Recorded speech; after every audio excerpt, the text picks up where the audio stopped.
ओम गुजरात राज्य योग बोर्ड द्वारा आयोजित yoga trainer online advance training camp 36 આજના થેરિકલ સેશનના બીજા દિવસમાં ઉપસ્થિત તમામ યોગી ભાઈ બહેનોનું હાર્દિક સ્વાગત છે. આજે આપણી વચ્ચે આજના સેશનના મુખ્ય સંચાલક આદરણીય સુનિલભાઈ પટેલ આપણી વચ્ચે જોડાઈ ચૂક્યા છે. સૌપ્રથમ આદરણીય સુનિલભાઈ પટેલનું હાર્દિક સ્વાગત કરીએ છીએ. સુનિલભાઈના પરિચયની વાત કરું તો અમારા વડોદરાના કોર્ડિનેટર તરીકેની જવાબદારી સંભાળી રહ્યા છે. ખૂબ સરસ આહાર અને યોગને લગતું એમાં જે જ્ઞાન છે એ આજે આપણે એમનું લાભ લેશું. તો જે ગઈકાલે આપણે સૂચના આપવામાં આવેલ છે કે તમામે પોતાનો વિડીયો ઓન રાખવાનો છે. વ્યવસ્થિત આપને અનુકૂળ સ્થળ ઉપર, સ્થાન ઉપર, ખુરશી ઉપર, સોફા ઉપર જ્યાં આપને અનુકૂળ આવે ત્યાં ઇયરફોન લગાવી વ્યવસ્થિત ડાયરી પેન સાથે રાખી અને બેસી અને આપણે સંપૂર્ણ સેશન સાંભળવાનું છે, સમજવાનું છે, શીખવાનું છે. મોબાઈલને કોઈ ટચ કરવાનું નથી. વારંવાર હેન્ડ રેસ કરવાના નથી. હેન્ડ રેસ જે છે એ પ્રશ્નોત્તરી માટે છે અને બસ વચ્ચે કોઈએ ડિસ્ટર્બન્સ કે એવું નથી કરવાનું. તો વધુ સમય ન લેતા આદરણીય સુનિલભાઈને વિનંતી કરીશ કે આજના સેશનની શરૂઆત કરશે. આદરણીય સુનિલભાઈ પટેલ. સૌને ઓમ. બરાબર અવાજ આવી રહ્યો છે? જી બરાબર આવે છે, પણ બીજો ડિવાઇસ થોડું દૂર રાખજો. થોડું ડબલ અવાજ વોઇસ થાય છે. Okay okay. અથવા લેપટોપ સાથે હોય તો લેપટોપમાંથી વોઇસનું જે છે એ બંધ કરી દેજો, મ્યુટ કરી દેજો.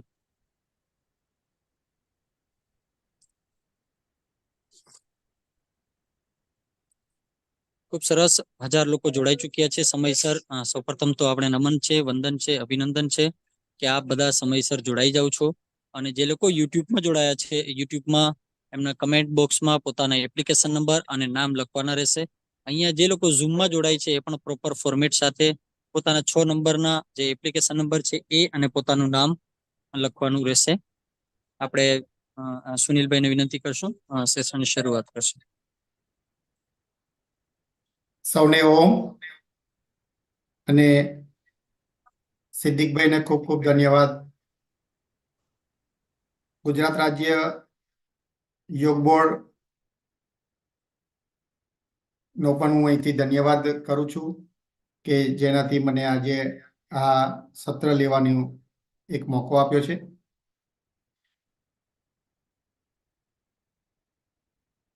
તો આપ સૌનું ખૂબ ખૂબ સ્વાગત છે.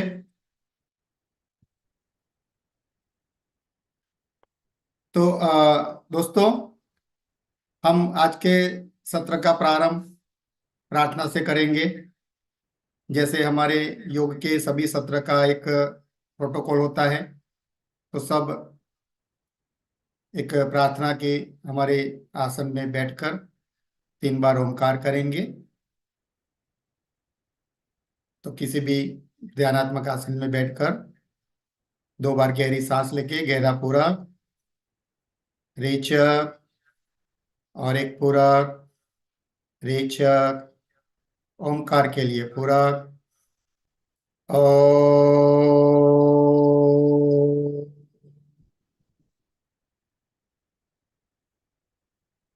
और एक पूरक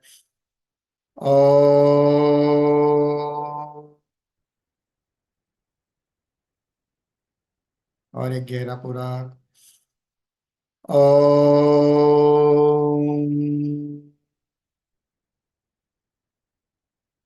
ओम भूर्भुवः स्वः तत्सवितुर्वरेण्यं भर्गो देवस्य धीमहि धियो यो नः प्रचोदयात्.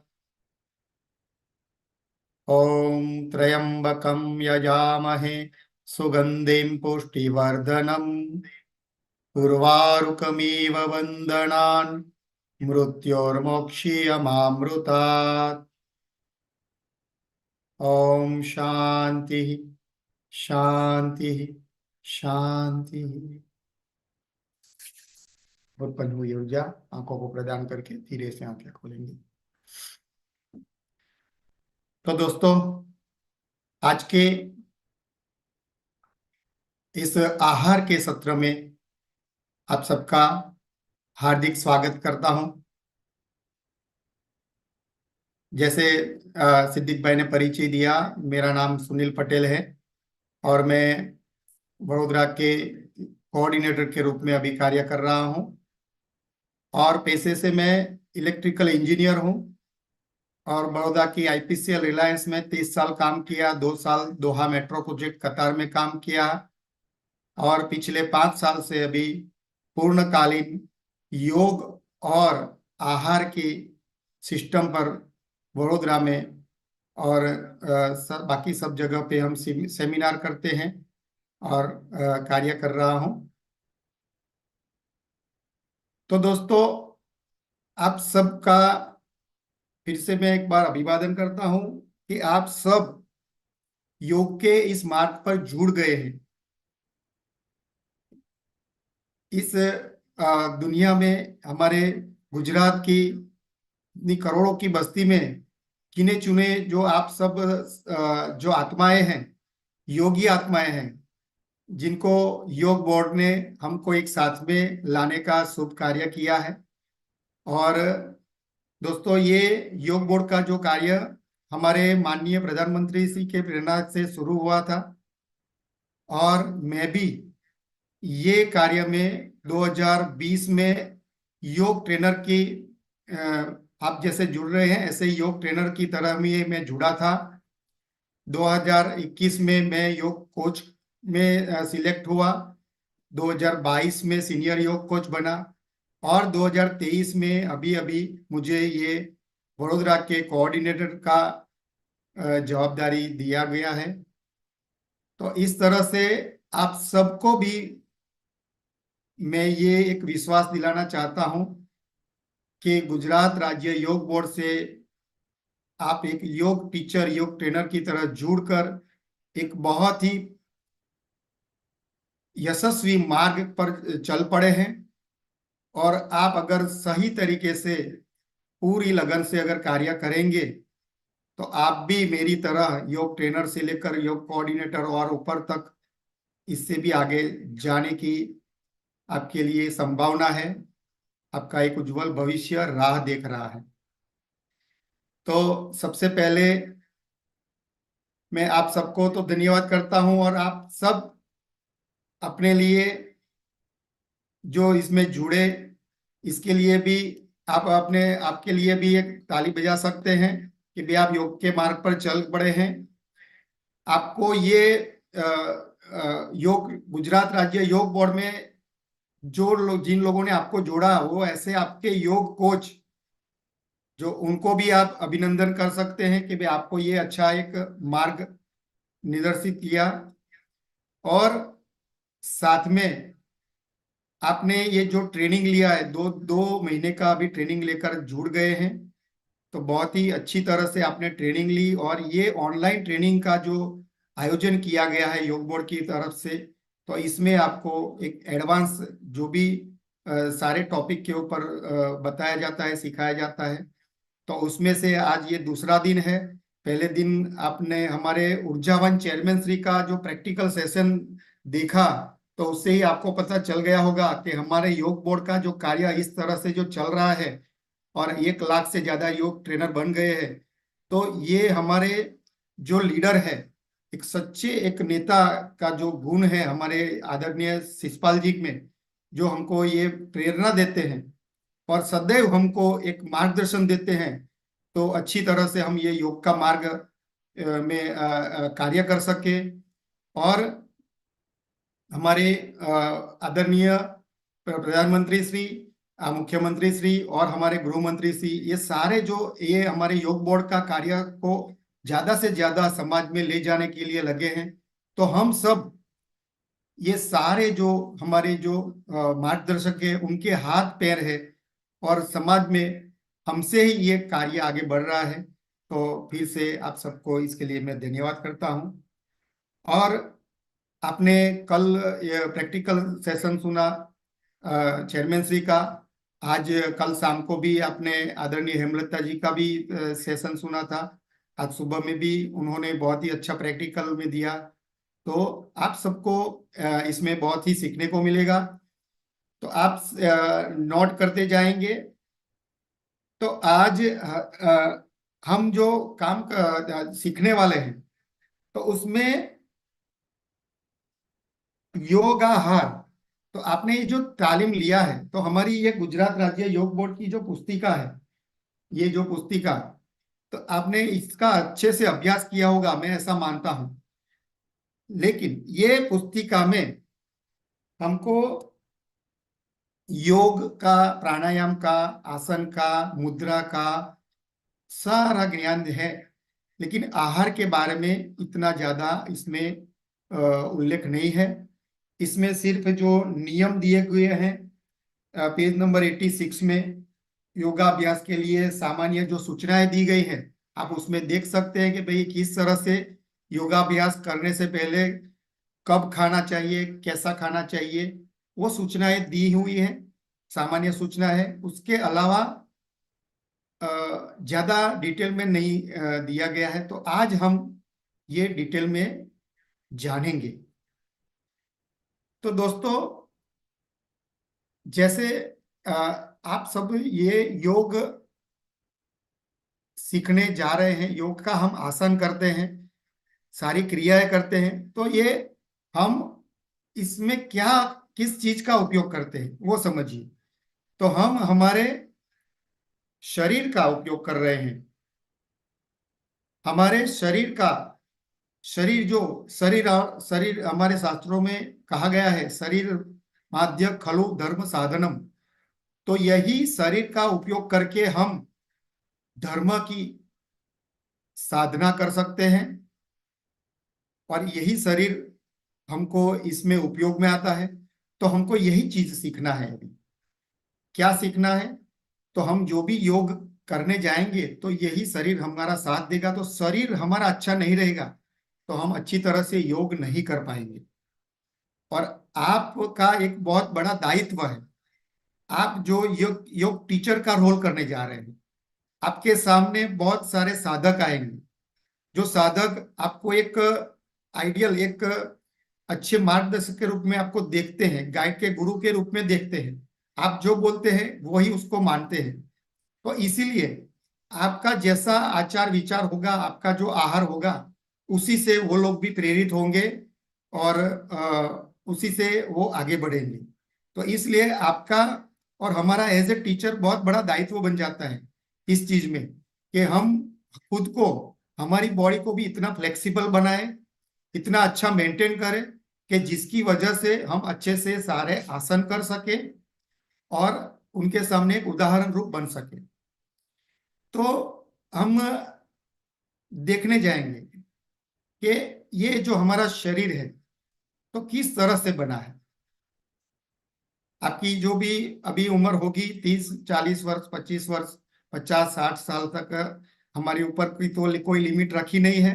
योग बोर्ड ने 16 साल के ऊपर क्या कोई भी व्यक्ति योग टीचर बन सकता है। तो 70 80 साल के लोग भी जुड़ते हैं हमारे साथ में। तो ये इतने सालों में हमने ये जो हमारा बॉडी जो बनाया है, तो किस तरह से बना है, ये बॉडी किस चीज से बना है, वो हमको देखना है। तो जिस तरह से कोई भी मकान अगर बनता है, घर अगर हम बनाते हैं, तो वो घर बनता है तो उसमें सीमेंट पड़ता है, रेती पड़ती है, कपची पड़ती है, सलिया पड़ता है, पानी जाता है, बराबर, बहुत सारा सामान जाता है, उस तरह से वो मकान बनता है। इसी तरह से हमारा ये शरीर भी, हम जब पैदा हुए थे तब 3 से 4 किलो वजन का ये हमारा शरीर था।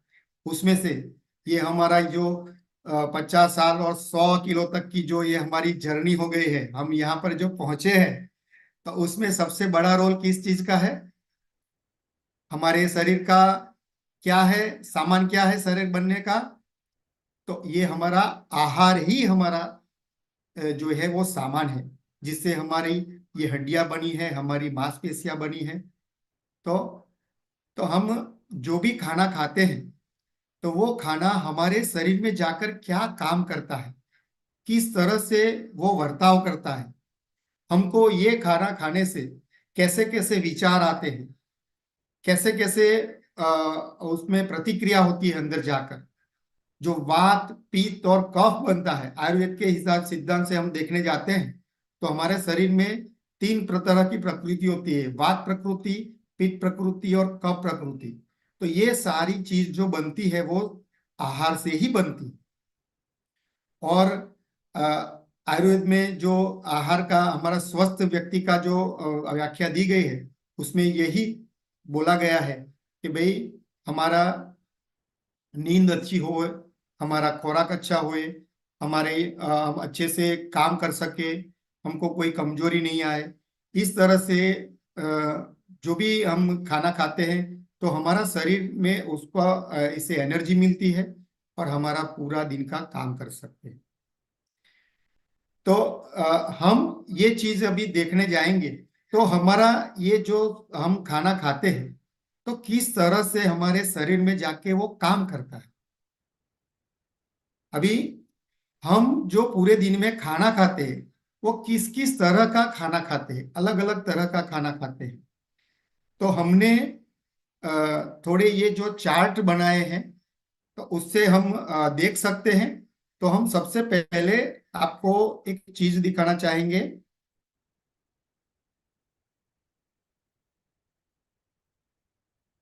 સિદ્દિક ભાઈ આપણે થશે ને આમાં જોઈન? જી થશે થશે, તમે પોસ્ટ તો કરી શકશો. હા, શેર સ્ક્રીન કરી દઉં ને? જી શેર સ્ક્રીન તો શેર વ્હાઇટ બોર્ડ.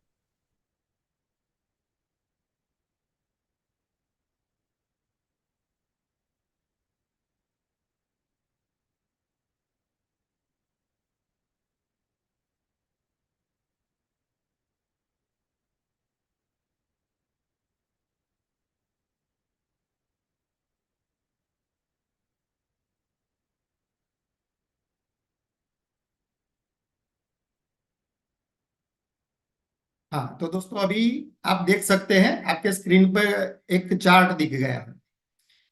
तो ये चार्ट में हम जो भी खाना खाते हैं वो समझाया गया है कि वो कैसे काम करता है। तो आप देख सकते हैं हम जो भी खाना खाते हैं वो तीन तरह का खाना होता है। एक फल होते हैं, सब्जियां होती हैं और अनाज होता है। तो ये खाना जो है हमारे शरीर में जाकर कैसे काम करता है वो हम ये अगर आप समझ लेंगे ना तो बहुत ही अच्छी तरह से आपको ये खाने का साइंस भी समझ में आ जाएगा। तो दोस्तों ये हमारा जो पाचन तंत्र होता है, तो पाचन तंत्र की जो शुरुआत होती है हमारे मुंह से होती है। तो मुंह से लेकर मुंह में हम जब खाना डालते हैं तो वो चबा चबा कर नीचे जाता है, उसको अच्छी तरह चबाना पड़ता है।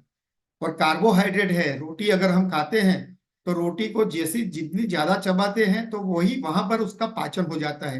वहां पर हमारी लार जो है उसके अंदर मिक्स होती है, हमको वो मीठापन लगता है, उसका जो ग्लूकोज है वो रिलीज होता है, पर वो वहां पर ही उसका पाचन होता है। रोटी का जो कार्बोहाइड्रेट का जो पाचन है अंदर जाकर नहीं होता है, वो मुंह में ही हो जाता है। तो यही साइंस भी कहता है। तो इस तरह से अलग अलग जो खाना खाते हैं हम तो किस तरह से काम करता है वो हम देखेंगे। तो सबसे पहले हम देखते हैं फल। तो आप देख रहे हैं चार्ट में दिखाया है कि फल जो है तो वो कुल मिलाकर अकेला अगर आप फल खाते हैं, ये बात समझिए, खाली फल खाते हैं, उसके पहले आपने 3-4 घंटे पहले यानी कुछ भी अनाज खाया है, उसके बाद की बात है। फल के पहले सुबह में उठकर भी पहले अगर फल खा लेते हैं तो फल जो है वो 3 घंटे में उसका पाचन हो जाता है। फल अंदर पेट में जाता है, 1 घंटे पेट में रहता है, 1 घंटे छोटी आंत में, 1 घंटे बड़ी आंत में। तो 3 घंटे में वो पचकर बाहर निकलने को रेडी हो जाता है और एक ही घंटे में उसकी एनर्जी हमको मिलनी शुरू हो जाती है। फल की एनर्जी इंस्टेंट मिलती है, सबसे जल्दी मिलती है, वो ग्लूकोज के बोतल के जैसा भी काम कर सकता है। तो फल जो है वो सबसे इजीली हमको डाइजेस्ट होते हैं। उसके बाद में आते हैं सब्जियों के ऊपर। तो सब्जियों के अंदर 6 घंटे लगते हैं। सब्जियां जो है पेट में 2 घंटे रहती है, छोटी आंत में 2 घंटे और बड़ी आंत में 2 घंटे, कुल मिलाकर 6 घंटे में वो पच कर बाहर निकलने के लिए उसका जो फाइबर्स है वो सब रेडी हो जाता है। तो क्योंकि सब्जियों में क्या होता है, सब्जियों में फाइबर की मात्रा ज्यादा होती है, इसलिए उसको थोड़ा ज्यादा समय लगता है। इतना जो हमारा जो पाचन तंत्र जो है, मुंह से लेकर हमारी गुदा तक का, तो पूरा जो पाचन तंत्र है उसकी जो लंबाई जो हम देखने जाए तो 35 से 40 फुट तक की होती है। तो ये पूरा जो मुंह से लेकर जो सफर शुरू होता है हमारे शरीर में, और जो आंत, बड़ी आंत तक पहुंचता है, तो उसमें इतना समय लगता है। आगे हम जाते हैं तो आगे देखेंगे अनाज। कुछ भी तरह का अगर अनाज हम खाते हैं, आप देखते थे वो थाली दिखाई गई है, जैसे हम बड़ी थाली में सब कुछ, रोटी सब्जी दाल चावल, अ, फिर फरसान मिठाई सब कुछ इसमें आ जाता है। जैसे हम अभी जो शादी में जाते हैं ना खाने, तो सब स्टार्टर से लेकर स्वीट तक का सारा चीज, और वो मुखवास में पान भी देते हैं। तो इतनी सारी चीज जो अगर आती है, तो इसमें कितने घंटे लगते हैं आप देख सकते हैं। तो देखिए, तो उसको ये सब सारी चीज पेट में जो अगर जाती है तो उसको पचने में 18 घंटे लग जाते हैं। आपने शायद आज तक ये सुना नहीं होगा, आपने महसूस भी नहीं किया होगा, लेकिन ये कुछ भी हमने अगर ये आज रात को अगर आप खाना खाएंगे, जो भी 8 बजे का खाना खाएंगे, तो वो खाना हमारी बड़ी आंत में बाहर निकलने के लिए कब पहुंचेगा?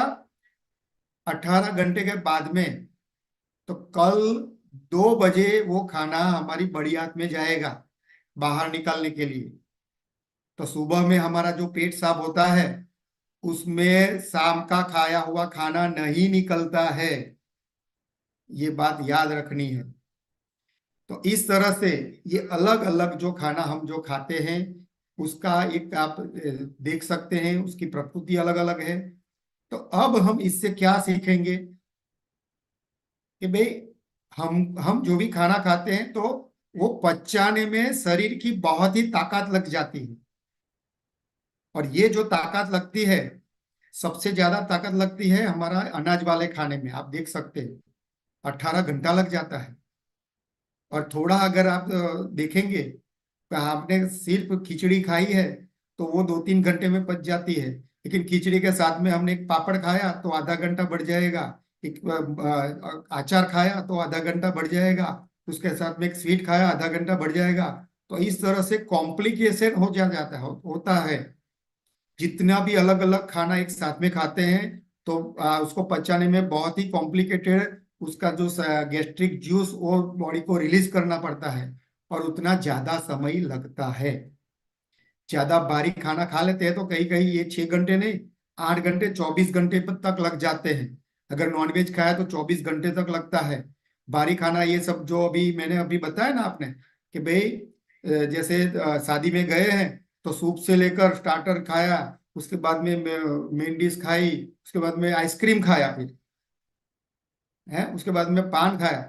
तो ये आइसक्रीम तो है ना, वो जहर का काम करता है, क्योंकि आगे जो खाना खाया है, वो खाना खाने में हमारी बॉडी ने उसको पाचन करना शुरू कर दिया है। हमारी अग्नि जो है, पाचन अग्नि प्रदीप्त हो गई है शरीर में। तो अग्नि के ऊपर हम क्या करते हैं? पानी डालते हैं। तो अग्नि पर पानी डालेंगे तो क्या हो जाएगा? उसकी गर्मी चली जाएगी, वो शांत हो जाएगा, और खाना अच्छे से पचेगा नहीं। और रात को 11 बजे 12 बजे घर पर आकर फिर क्या होता है? एसिडिटी हो जाती है, वॉमिटिंग होने लगती है। बहुत लोगों को ऐसे प्रॉब्लम आते हैं, वो इसी की वजह से होते हैं। तो वो भी हम आगे देखेंगे कि भाई समतोल आहार कैसे होता है आयुर्वेद के हिसाब से। तो ये अगर आपने देख लिया, तो इसमें से क्या सीखना है वो आप देख लो अभी। इसमें से सीखना ये है कि अगर आपको फ्रूट कभी भी खाना है, फल कभी भी खाने हैं, तो अनाज खाने के 4-5 घंटे के बाद में खाना है। कभी भी अनाज के साथ में फल नहीं खाना है, या उसके 4 घंटे तक नहीं खाना है, ये समझ लीजिए।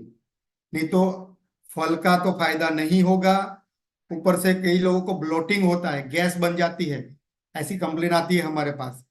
तो ये इसको खाना है तो अनाज खाने के 1 घंटे के पहले खाइए।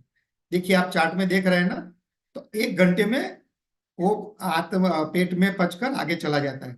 तो 1 घंटे के पहले खाइए या उसके अनाज के 4 घंटे के बाद में खाइए। तो सबसे अच्छा फल खाने का जो समय है वो सुबह का समय है।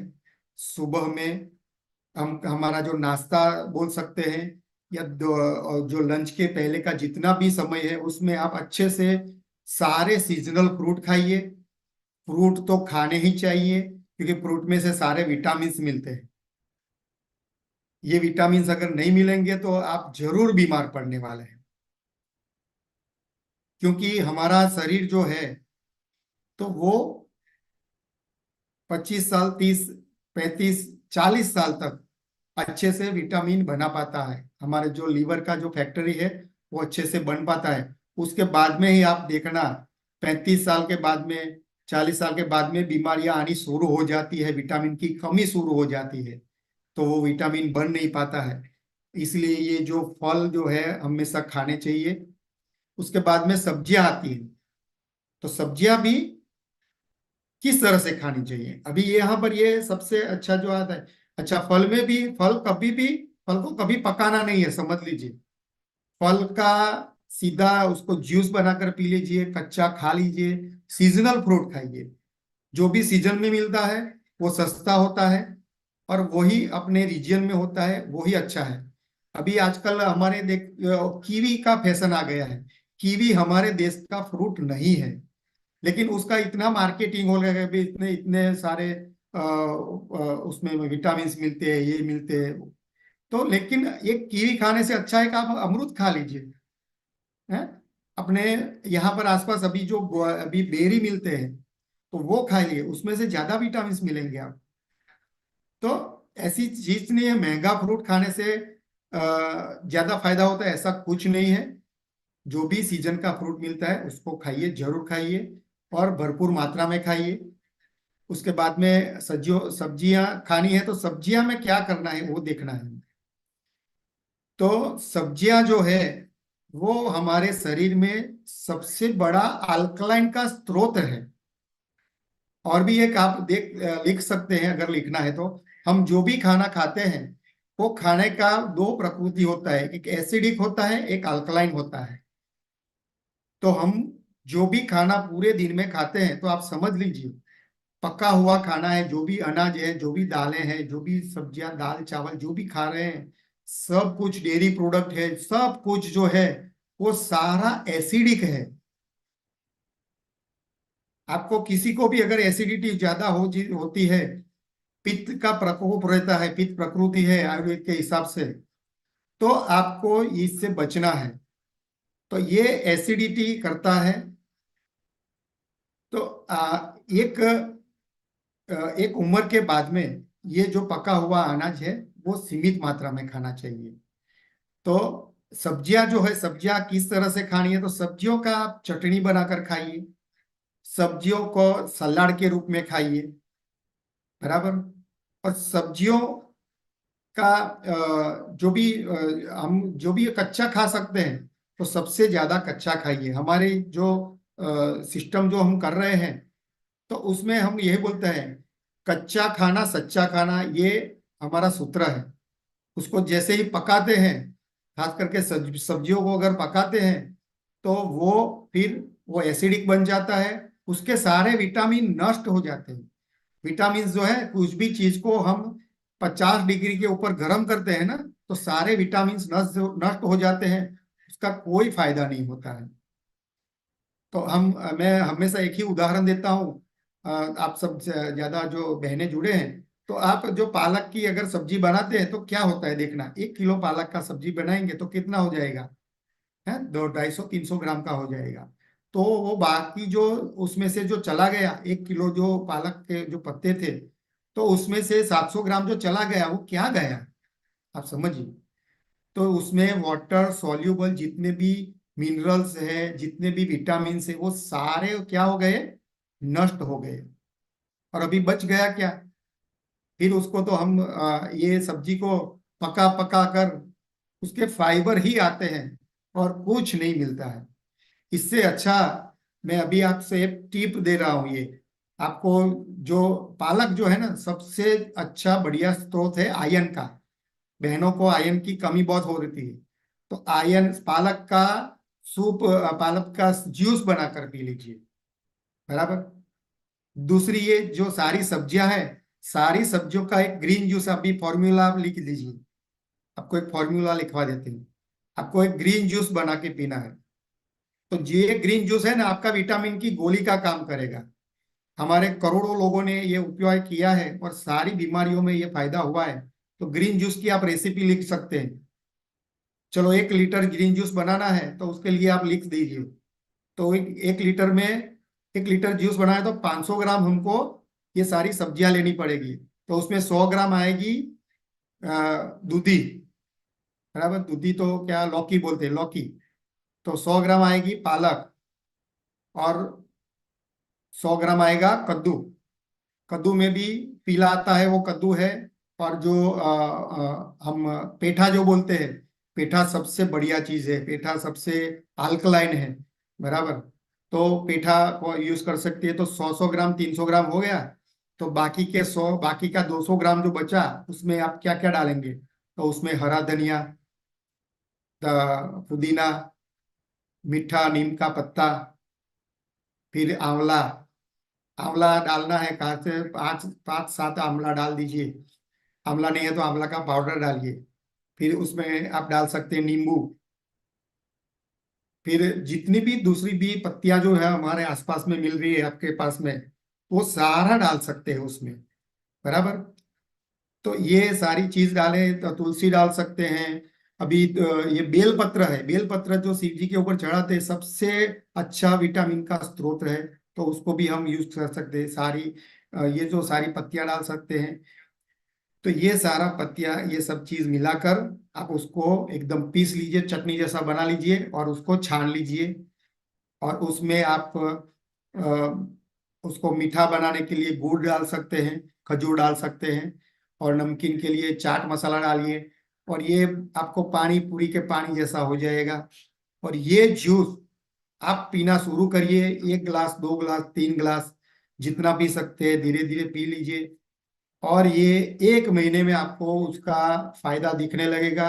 सारी जो बीमारियां हैं, यानी ये जो मैंने आपको बताया, ये रामबाण इलाज है। कब्ज से लेकर कैंसर, समझ लीजिए।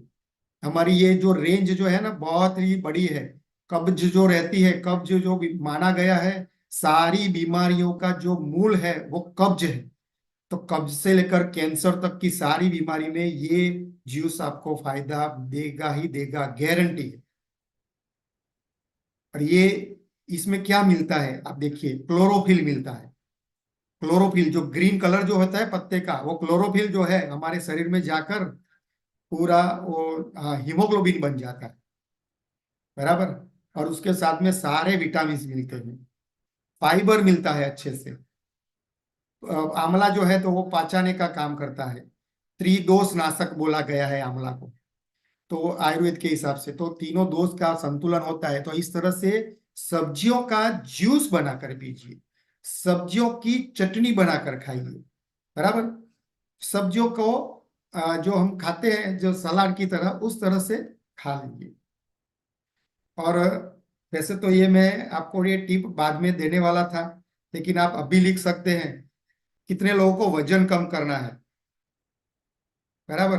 तो वजन कम करने के लिए एक फॉर्मूला मैं आपको दे देता हूँ। तो ये वजन कम करने का फॉर्मूला जो है आप लिख लीजिए उसके लिए। तो आपको पूरे दिन में जो भी खाना खाते हैं, तो अपने वजन के हिसाब से इसको लेना है। तो आपका जितना भी वजन है, समझ लीजिए आपका किसी का 50 किलो वजन है, तो 7 से उसको मल्टीप्लाई करिए तो 350 होगा। तो 350 ग्राम आपको पूरे दिन में सब्जियां खानी है, फल खाने हैं। 70 किलो आपका वजन है, तो 490 ग्राम यानी 500 ग्राम आपको खाना ही है, खाना है। तो ये इस तरह से आपका जो भी वजन आता है उसको 7 से मल्टीप्लाई कीजिए, जो भी वो जो आएगा उतना ग्राम का आपको सब्जियां और फल खाने ही खाने हैं। तो उसी से आपका जित जो भी बीमारी है वो सारी बीमारी में ये विटामिन जाएंगे, फाइबर जाएंगे, मिनरल्स जाएंगे, एंजाइम्स जाएंगे, वो उसको फायदा करेगा। और आपका वजन 101%, वजन नहीं, वजन कम करने का टारगेट नहीं है हमारा, हमको स्वस्थ रहना है। खाली वजन कम करने वाले को स्वस्थ नहीं बोलते हैं। आप देखना समाज में ज्यादा वजन वाले भी स्वस्थ हैं, उसको कुछ बीमारी नहीं हो, कम वजन वाले भी बीमार होते हैं। तो ऐसी कोई बात नहीं है। हमने कई लोग देखे हैं जो जो पतले हैं फिर भी उनसे आसन नहीं हो पाता है, उससे पादहस्तासन नहीं हो पाता है, देख लेना। तो और हमने हमारी ये योगा की कंपटीशन थी तो आए थे, एक बहन जी आए थे, तो इतना उनका बॉडी हैवी बॉडी था, कमर भी उतनी बड़ी थी, फिर भी दोनों पांव फैलाकर सीधा नतमस्तक हो गए, पूरा शरीर जमीन पर लिटा दिया। तो फ्लेक्सिबिलिटी होती है। तो इस तरह से आप देखना है हमारा शरीर कैसा भी है, इसका कैपेसिटी अच्छा होना चाहिए, अच्छी फ्लेक्सिबिलिटी होनी चाहिए। तो ये जो मैंने जो फॉर्मूला दिखाया था उससे हमारे बॉडी में एसिड और अल्कलाइन का बैलेंस होगा। अभी आप जो खाना खा रहे हैं आप देख लीजिए, जो भी खाना खा रहे हैं तो ये दाल चावल सब्जी रोटी और डेयरी प्रोडक्ट जितनी भी खा रहे हैं, ये सारा बॉडी में जाकर एसिड बनाता है, और वो एसिड यूरिक एसिड बनाता है। यूरिक एसिड हमारे जितने भी जोड़ों के दर्द है सारे आप देख ले, उसमें आपको डॉक्टर वही टेस्ट कराएंगे, यूरिक एसिड बन जाता है, और इससे आपको प्रॉब्लम आती है। तो इस तरह से ये जूस बनाएंगे, सब्जी का चटनी बनाएंगे, और उसका सलाद की तरह खाएंगे, तो आपको 101% इसका फायदा होगा। और आप देखिए ये 2 ही घंटे में पच जाता है और 6 घंटे में निकल जाता है। इसके बाद में हम आते हैं अनाज के ऊपर। तो अनाज के ऊपर अभी हम देखने जा रहे हैं। तो हमने पहले आपको क्या बात किया था कि हमारा जब जन्म हुआ उसके बाद में ये हमारा जो मकान बन गया, हमारा शरीर बनना शुरू हो गया, हमारी हाइट बढ़नी शुरू हो गई। तो कहाँ तक हाइट बढ़ती है हमारी? 20, 21, 22, 25 साल तक हमारी हाइट बढ़ती है।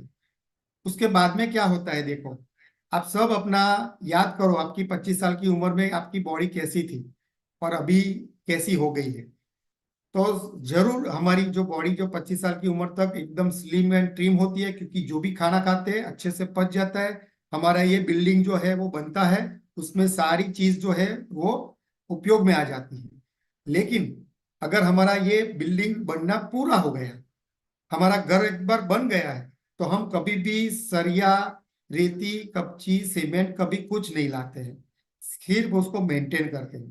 तो हमारा ये शरीर भी अगर ये बन गया है, हमारी हाइट अगर बढ़नी बंद हो गई, उसके बाद में भी उतना ही खाना खाते रहेंगे तो क्या होगा? वही सामान ज्यादा शरीर में जमा होने लगेगा। हाइट तो नहीं बढ़ती है, लेकिन साइड का हमारा कमर का टायर बनना शुरू हो जाता है। तो अभी जिन लोगों को भी ये जो समस्या सताती है, कमर जो टायर जो बन गया है कमर का, तो उसके लिए यही कारण है, ये हमारा अनाज वाला खाना। फल और सब्जियों में कैलोरी की मात्रा बहुत ही कम होती है। कैलोरी का जो यूनिट दिया है हमको, तो वो जो बहुत ही कम होती है, अनाज में सबसे ज्यादा होती है। तो हमको कौन सा चीज कंट्रोल करना है? अनाज को कंट्रोल करना है। ये जो तीसरे वाला जो है उसको हमको कंट्रोल करना है। और अगर आपका काम जो भी काम कर रहे हैं वो काम आपके इतने हैवी नहीं है, आपका हल्का फुल्का काम है आपका, तो आपको ये इसकी कोई जरूरत नहीं है। आप समझ लीजिए, मजदूरी जो लोग मजदूरी करते हैं वो एकदम पतले हैं, कितना भी खाना खाते हैं उसका उपयोग में आ जाता है। हम ज्यादा खाना खाते हैं और मेहनत नहीं करते हैं। तो आज से ये वाला नियम बना दो।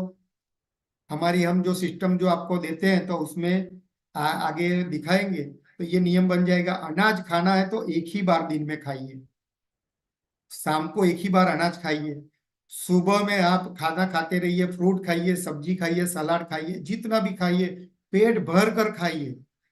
कोई आपका वजन नहीं बढ़ेगा, कोई नुकसान नहीं होगा। शाम को एक ही बार पका हुआ अनाज खाएंगे, बराबर। तो इस तरह से अगर करेंगे तो आपको जरूर फायदा होगा। तो ये वाली जो स्लाइड है, तो उसमें से आपने सही में जान लिया नियम क्या लिख के रखना है। तो देखो, फल और सब्जी ज्यादा से ज्यादा खानी है। दिन के वक्त में आप खाएंगे ना, देखो ये इस क्या क्यों हम आपको बोल रहे हैं, सुबह नाश्ते में भी ये खाइए, दोपहर में लंच में भी ऐसा ही खाना खाइए, बराबर। और रात को एक ही टाइम ये पका हुआ खाना खाएंगे ना, तो आपको कोई कमजोरी नहीं आने वाली है, वो मैं गारंटी मैं देता हूँ। हमने लाखों लोगों को ये सिस्टम को अपनाया है और ये फायदा लिया है। कोई कमजोरी नहीं आएगी आपको, लेकिन आपका शरीर में विटामिन पूरी भरपूर मात्रा में जाएंगे, फाइबर पूरी भरपूर मात्रा में जाएंगे, तो उसका फायदा होगा। दूसरी एक बात हम मैं बताता हूँ। देखो, हमारे अभी समाज में क्या चीज की ज्यादा प्रॉब्लम आ रही है, जैसे हमने देखा, तो ये घुटनों के जोड़ों के दर्द की बहुत ही समस्या चल रही है। जो भी देखो तो वो घुटने का प्रॉब्लम है, जोड़ों के दर्द का प्रॉब्लम होता है, ये गर्दन के जो दर्द होता है, सारे जो, तो उसमें क्या है, कैल्शियम, डॉक्टर क्या खिलाते हैं, कैल्शियम की गोली खाएंगे। कैल्शियम और B12 कम हो जाता है, विटामिन डी के लिए बोलते हैं। तो ये कैल्शियम जो है हमको नेचुरल लेना है। कैल्शियम के लिए नेचुरल में अभी जैसे मैंने आपको बताया ना, तो ये भी आप लिख सकते हैं। आपको अगर करना है तो कड़ी पत्ता जो है, कड़ी पत्ता, और ये एक दूसरा जो एक आता है, मोरिंगा। मोरिंगा यानी कौन सा, सहजन के पत्ते बोलते हैं हिंदी में, गुजराती में बोलते हैं सरगवा, सरगवाना પાંદડા, સરગવાના પાંદડાનો પાવડર, સરગવાના પાંદડાની ગોળી, જે બી મળે તમે જોડે લેવાનું રાખજો। तो जो जो आप वो लेंगे, तो आपको उचित मात्रा में जो भी आपको चाहिए, कैल्शियम और प्रोटीन, ये दोनों चीज मिल जाएंगी, सही मात्रा में मिल जाएंगी। और इसको क्या बोलते हैं, plant based calcium, plant based protein. अभी ये नया ट्रेंड शुरू हो गया है, आप देखना। क्योंकि ये जो दवाई की कंपनियां बनाने वाले हैं, सप्लीमेंट वाले हैं ना, वो देखते हैं कि लोगों की रुचि किस तरफ जा रही है। अभी सब लोग दवाई से भाग रहे हैं, आर्टिफिशियल जो सिंथेटिक विटामिन आते हैं उससे भाग रहे हैं लोग। आप देखना, उसकी साइड इफेक्ट होते हैं, उससे प्रॉब्लम आती है। उससे जो प्रोटीन का जो पाउडर पीते हैं जिम में जाने वाले, उनको बहुत ही समस्या आती है, उनको यंग एज में हार्ट अटैक आने लगता है। तो ये डेयरी का जो प्रोडक्ट का जो प्रोटीन आता है वो बहुत ही नुकसान करता है। तो आप सब ये प्रयोग करके देखिए। तो प्लांट बेस्ड प्रोटीन हमको कहाँ से मिलेगा, प्लांट बेस्ड आपको विटामिन मिलेंगे, प्लांट बेस्ड हमको कैल्शियम मिलेगा, तो ये सारी सब्जियों में मिलेगा आपको। तो उसमें जैसे मैंने बताया, तो मोरिंगा आपके आसपास में ताजा जो भी मिलता है वो पहले खाइए। रचका भी, अल्फाल्फा आप लिख सकते हैं, अल्फाल्फा, अल्फा का सीड आता है, उसका स्प्राउट बनाओ, उसके जो पत्ते आते हैं, अल्फाल्फा, अल्फाल्फा जो रचका बोलते हैं उसको, उसके पत्ते खाकर ये गाय भैंस अच्छे से दूध देने के लिए उसको खिलाते हैं। तो आप लोग ये भी उपयोग में लीजिए और ये लेना शुरू कीजिए। इसकी कोई साइड इफेक्ट नहीं होगी। कैल्शियम की गोली की साइड इफेक्ट होती है, उससे हमको किडनी स्टोन बनता है, पथरी बनने की शुरू हो जाती है शुरू में हमारे शरीर में। तो ये इससे हम बच जाएंगे। तो इस तरह से नेचुरल आप डाइट लीजिए, नेचुरल आहार लीजिए। क्योंकि क्योंकि आप देखिए, कुदरत में आप देखिए, कुदरत में जो भी प्राणी है हमारे आसपास में, तो वो लोग क्या खाते हैं। आपने देखा सबसे ताकतवर प्राणी कौन सा है, चलो ये, खुशी बहन को के नींद आ रही है क्या मेरे लेक्चर से, तो खुशबू जी, तो ये सबसे ताकतवर प्राणी कौन सा है, सबसे ताकतवर प्राणी कौन सा है जंगल में, शेर, चीता नहीं है, हाथी जो है ना, वो शेर को भी उठाकर फेंक देगा, इतना उसकी ताकत है। तो ये वो क्या खाना खाता है, वो कभी कभी सोचता है ऐसा कि भाई मुझे प्रोटीन के लिए खाना है तो ये मैं ये दाल खाऊं, कि भाई मुझे विटामिन के लिए खाना है तो ये खाऊं, बराबर। तो मुझे कैल्शियम के लिए खाना है तो मुझे ये दूध पीना पड़ेगा, ये दही खाना पड़ेगा, ऐसा कभी करता है क्या हाथी। हैं।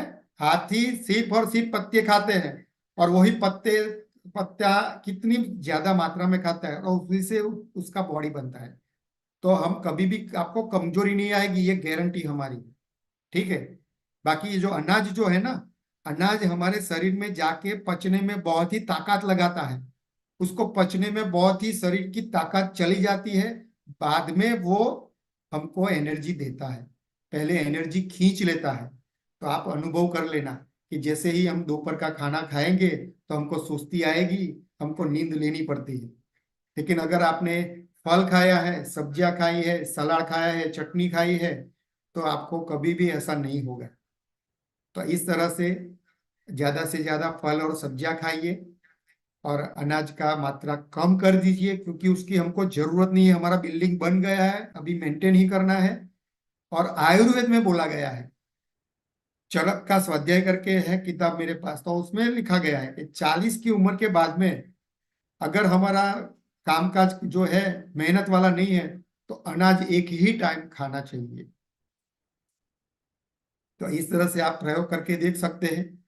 तो अभी हम आगे जाएंगे, दूसरी स्लाइड पर जाएंगे। तो इसके बाद में हमको देखना है,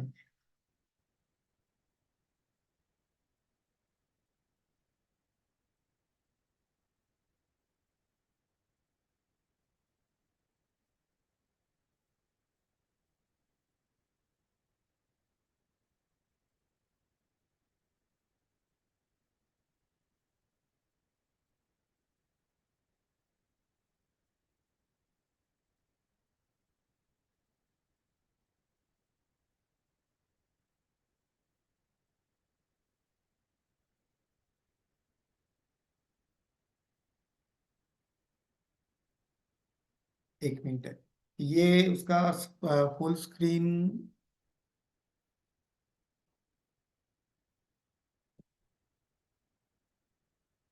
हम्म।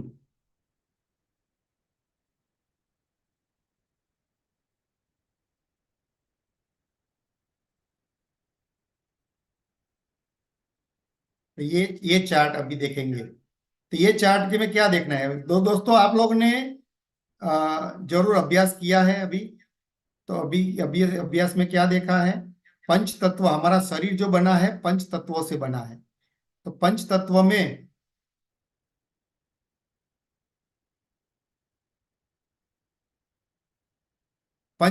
में हमारा 5 तत्व है, आकाश, वायु, अग्नि, जल और पृथ्वी। तो हम ये जो खाना खाते हैं, तो ये खाना खाने से क्या क्या कैसे बैलेंस होता है, वो मैं आपको समझाता हूँ। तो हम जो भी खाना खाते हैं, तो सबसे पहले आकाश तत्व को बैलेंस करना है। तो हमको क्या करना है, तो उपवास जब हम करते हैं, हमारा शरीर खाली होता है, कुछ भी नहीं खाते हैं, वैक्यूम बोला जाता है, तो वो है आकाश तत्व। तो ज्यादा से सुबह से इंटरमीडिएट फास्टिंग का नाम आपने सुना होगा, बहुत ही पॉपुलर है। जो भी वेट लॉस का प्रोग्राम करते हैं, जो भी आप करते हैं, तो देखा होगा। तो इंटरमीडिएट फास्टिंग में हमको 16 घंटे का उपवास किया जाता है, और 8 ही घंटे में खाना खाना है। तो 16 घंटे का अगर हम उपवास करते हैं, तो ज्यादा से ज्यादा हमारा आकाश तत्व बैलेंस होता है। उसके बाद में हमारा वायु तत्व, जो जो हम पत्तियां जो खाते, हरी पत्तियां, जैसे मैंने आपको बताया जूस बनाने वाला, तो उससे हमारा वायु तत्व बैलेंस होता है। उसके बाद में जब हम फल खाते हैं, तो हमारा अग्नि तत्व बैलेंस होता है। और जब हम अ, अ, जो पत्तियां, ये जो सब्जियां खाते हैं, तो सब्जियों में हमको पानी मिलता है, तो उसमें जल तत्व बैलेंस होता है। और पृथ्वी तत्व जो है हमारा, वो हमारे सारे जो अनाज, जो दाल खाते हैं, पका हुआ जो खाना खाते हैं, उससे हमारा पृथ्वी तत्व बैलेंस होता है। तो इस तरह से हमारे शरीर में ये पंच तत्व का भी बैलेंस बनाकर चलना है, तभी हमारा जो शरीर जो है अच्छी तरह से स्वस्थ रह पाएगा। तो इस तरह से हमको पंच तत्व का बैलेंस करना है। दूसरा, उसके बाद में नेक्स्ट हम देखेंगे, तो ये हमारा है, ये चार्ट हमको दिखाता है।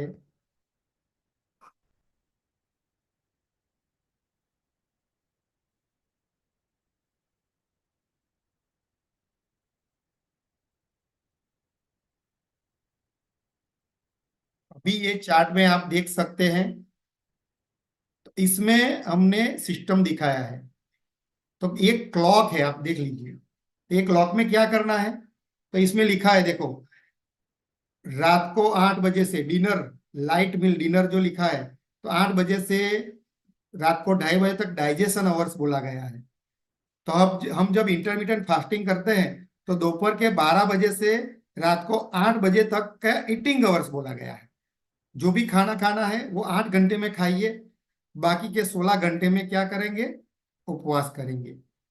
तो ये 8 घंटे में अगर आपको खाना है तो आप देख लीजिए, 12 बजे से 8 बजे तक खाना है। लेकिन जैसे पिछले चार्ट में मैंने बताया था, 12 बजे आपने रोटी सब्जी खा ली है तो 6 घंटे तक आप कुछ खा नहीं पाएंगे। और वो रोटी सब्जी खाने के क्या होगा, आपको सुस्ती आ जाएगी। इससे अच्छा दोपहर में 12 बजे से आपको जूस पीना है, उसके बाद में फ्रूट खाने हैं, सब्जी खानी है, सलाद खानी है। ऐसा सब खाते रहिए 6 बजे तक, 7 बजे तक। रात को 8 बजे आपको डिनर करना है। जो भी पका हुआ खाना है वो रात को खाना है। तो इस तरह से अगर आप खाते हैं तो पूरे दिन में आपको भूखा नहीं रहना पड़ेगा, आपका पेट भरा रहेगा अच्छी तरह से। फिर भी आपका वेट लॉस होगा, आपको अच्छे से ये विटामिन्स मिलते रहेंगे और आपको बीमारी नहीं होगी। इसके बाद में नेक्स्ट हम देखेंगे,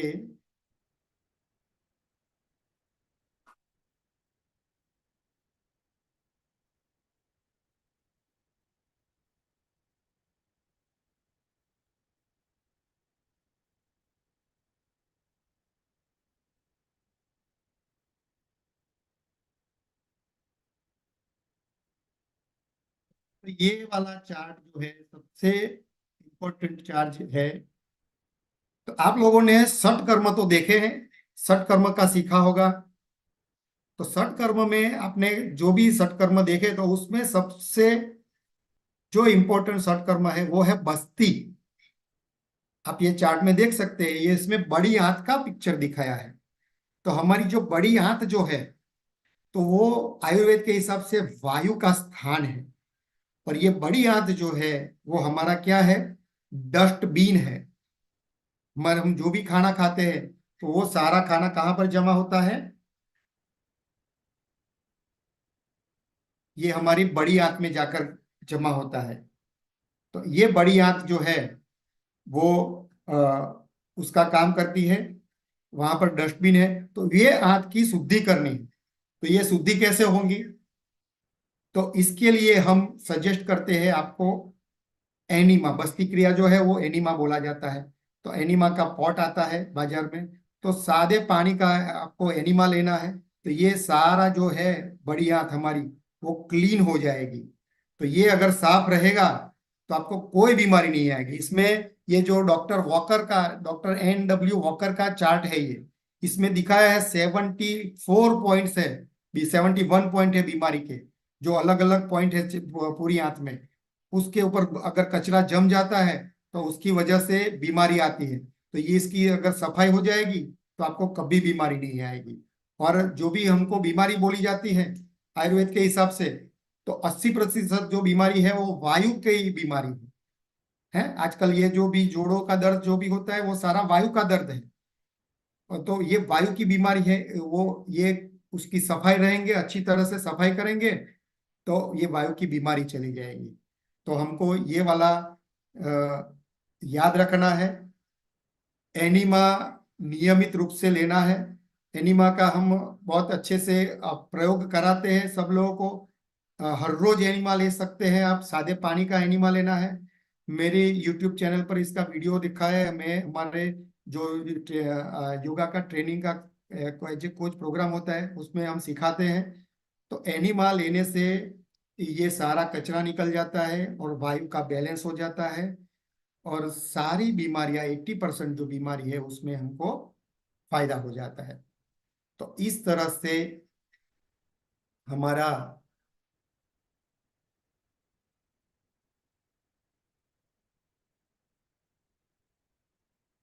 हमने जो ये चार्ट देख लिया, तो ये सारा जो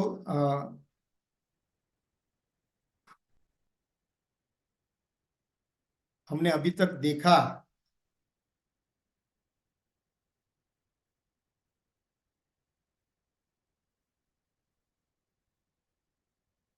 હા, શેરિંગ બંધ કરવા માટે શું કરવાનું છે? સિદ્દીકભાઈ स्टॉप शेयर। ओके। ओके। तो दोस्तों, हमने ये सब जो चीज देखी अभी तक, तो उसे क्या देखना है कि हम हमारा स्वास्थ्य जो है वो खाना कैसे खाना है, कब खाना है, तो उसी से ही कंट्रोल होता है। बाकी तो हमारी आपकी, मैंने जैसे आपको बताया ना, आपकी हमारी जिम्मेदारी बन जाती है। तो इस तरह से अभी मेरा खुद का मैं आपको अनुभव दिखाता हूं। तो मुझे खुद को एंजियोप्लास्टी किया हुआ है 2017 दिसंबर में। और ये जो एंजियोप्लास्टी किया था, उसके बाद में सारी, आपको पता है, बहुत सारी दवाइयाँ खानी पड़ती है, पूरे लाइफ टाइम खानी पड़ती है। लेकिन आज के दिन में मैं कोई भी दवाई नहीं खा रहा हूँ, और पूरे योगा के क्लास भी लेते हैं। और जो मैं योगा टीचर पहले बना था 2000 के साल में, उस तरफ 20 साल पहले भी जो अच्छे से योगा के आसन नहीं होते थे, उससे अच्छे आसन अभी होते हैं।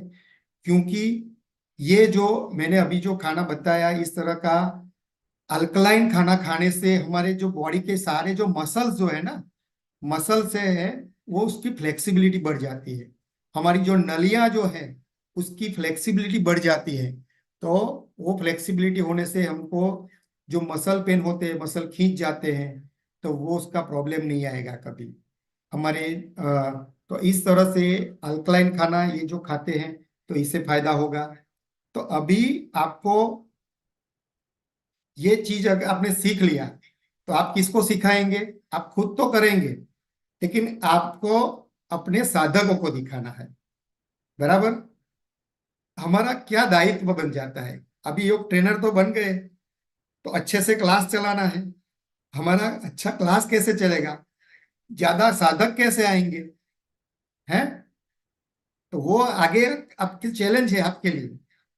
तो जो अपने क्लास में अच्छे से योग का नॉलेज देगा, एक्यूप्रेशर का नॉलेज देगा, जो अच्छे से हम जो दिखा रहे हैं ना, तो हम यज्ञ चिकित्सा करा सकते हैं, मंत्र चिकित्सा देखते हैं, संगीत की चिकित्सा, तो ये सारा अलग अलग टॉपिक होता है। तो ये सारा अगर करते रहेंगे ना, तो आपके क्लास में कभी भी कम नहीं होंगे साधक। साधक दूर दूर से दौड़ के आएंगे। उनका इंटरेस्ट बनाए रखना है। और दूसरा, ये आहार में जो हमने बताया, तो आहार में ये डिटेल स्टडी भी था। अभी एक आयुर्वेद के हिसाब से हमको क्या ध्यान रखना है, वो भी एक थोड़ा देख लेते हैं। हमारे पास समय थोड़ा कम होता है, लेकिन आयुर्वेद में एक बोला गया है, यद्यपथ्य किमौषध्या यदि पथ्यम किमौषधैहि। तो इसका मतलब क्या है कि हम अगर जो भी खाना खाते हैं, जो खाना ऐसा खाएंगे, तो औषधि का काम ही नहीं पड़ेगा। बराबर। और अगर अपने अच्छा खाना खा लिया, तो क्या है, औषधि की जरूरत ही नहीं पड़ेगी। तो इस तरह से हम जो भी खाना खाते हैं, लंगर, जो हिपोक्रेटस जो हमारे जो बन गए एलोपैथी के जो गुरु, तो उन्होंने भी बोला है, दाई फूड इज दाई मेडिसिन। और आपका आहार ही आपकी दवा है। तो आपके साधक जो आएंगे ना, ये प्रश्न पूछेंगे कि मैडम, अभी मैं तो ये आए हैं, तो हम मेरे से तो ये आसन होता नहीं है, ये नहीं, मेरे को कमर का दर्द होता है, मेरे को ये गर्दन का दर्द होता है, मेरे ये बैठ नहीं पाते हैं। तो हम क्या करें? आसन तो करें, लेकिन खाना क्या खाएं? तो आपको समझना है कि खाली योगा करने से उसका शरीर स्वस्थ नहीं बनता है। योगा से भी ज्यादा जो जो रोल जो है ना, वो खाने का रोल है, आहार का रोल है। तो आहार का उतना ही ज्यादा इंपॉर्टेंस है। और दूसरी एक बात आप देख लेना कि भाई, वो योगा कितने दिन करेगा? उसकी उम्र बढ़ जाएगी, वो नहीं कर पाएगा, एक्सरसाइज नहीं कर पाएगा, चलने नहीं जा पाएगा, तो क्या होगा? लेकिन खाना तो खाना ही खाएगा ही वो। खाना तो खाना पड़ेगा, खाना खाए बगैर तो रहेगा नहीं। तो वो यही समझ लीजिए, खाना अगर सही तरह से सीख लिया तो आपको वो जो एक्सरसाइज है, ये जो योगा है, उसकी आवश्यकता कम हो जाती है। योगा की आवश्यकता है तो हमको जो भी हमारे जो जितने जोड़ ये हैं, जोड़ों की फ्लेक्सिबिलिटी बनाए रखती है। उम्र वाले, ज्यादा उम्र वाले आकर बैठेंगे तो वो कुछ अपने कठिन आसन नहीं कर पाएंगे, बराबर। उनको सिंपल सिंपल आसन कराने हैं, तो उनको फिर सिर्फ जोड़ों के सूक्ष्म क्रिया ही ज्यादा करानी है। आज सिखाया आपको, बराबर, हेमलता बेन ने, तो वो ही कराना है। तो लेकिन साथ में आहार का आप अगर गाइडेंस देंगे, जैसे आपने, मैंने अभी बताया ना, वेट लॉस वाला दिखाया आपको, फॉर्मूला लिख लिया सब लोगों ने। फिर आपको प्रोटीन के लिए दिखाया। जो प्रोटीन के लिए आप देख लो, प्रोटीन के लिए अभी क्या खिलाते हैं, अभी मॉडर्न साइंस जो है वो क्या बोलता है। मॉडर्न साइंस में आप देखेंगे, अभी अभी मैं आज का ये लेक्चर की तैयारी कर रहा था ना, तो वो देखा मैंने, गूगल में सर्च किया यौगिक आहार क्या होना चाहिए, तो आपको पता है क्या आया? एक मिनट।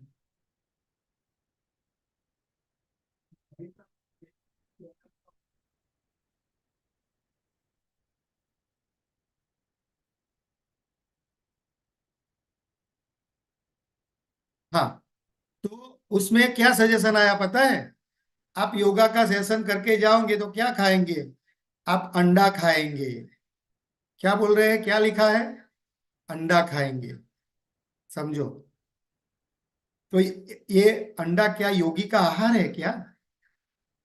योगी का आहार क्या होना चाहिए?